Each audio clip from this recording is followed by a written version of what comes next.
I'm just talking about salary reviews that should happen regularly. Is that also a thing of the past? Text 0868 104 106. One quick one before news. John, good morning. Morning, Neil. How are you? I'm good. I got about 2 minutes. Go ahead. Yeah, one of the saddest things I saw last night, which I thought I would never see on the primetime special last night, on the budget, was a woman in the audience, and you could see the pain in her face, right, where she openly admitted in the 2025 live in RT, right, that she would love another child, herself and her husband, but there's no possible way in this earth that they could afford it.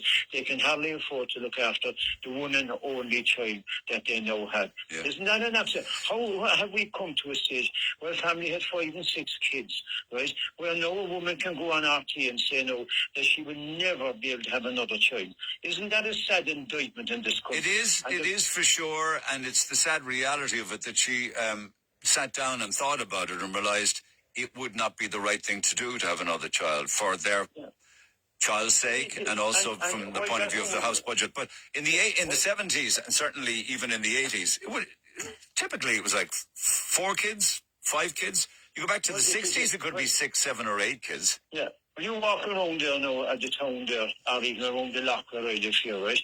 And more I'm seeing people need, right, with just one child, little boy, little girl. And you know the way they fuss over that child, that's the one and only child they have, and possibly will ever have. Perhaps. And how in God's name to Christ did we ever get here? We got here because we are not being governed properly.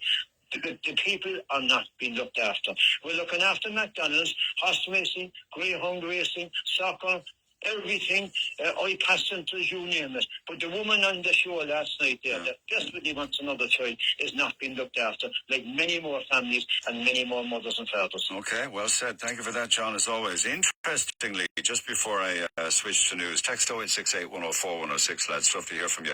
We now have a €24 billion rainy day fund.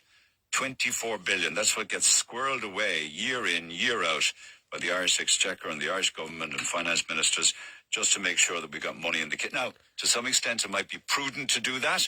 Certainly when COVID came and the pandemic payments that were made to businesses and people who couldn't work, it was used for all of that. But it's some chunk of change, isn't it? 24 billion just sitting there, waiting to be used at some stage in the future. Back after 10.